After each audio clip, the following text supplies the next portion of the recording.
Normandie matin. Tendance Ouest, l'éphéméride.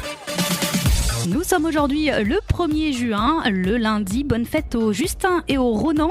Le soleil se lève à 5h51 et se couche à 21h46. C'est un jour férié depuis 1886, ce lundi de Pentecôte.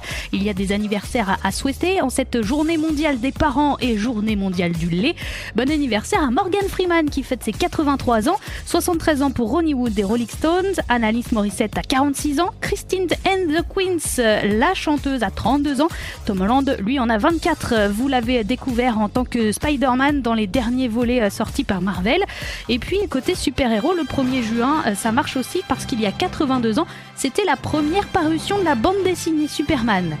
En juin 85, c'était la sortie du premier album solo de Sting, un an après la séparation du groupe de The Police. Le 1er juin 2014, le chanteur Prince crée la surprise avec 2 concerts successifs au Zénith de Paris. Il avait annoncé la nouvelle au dernier moment et pourtant les billets se sont vendus en quelques minutes seulement.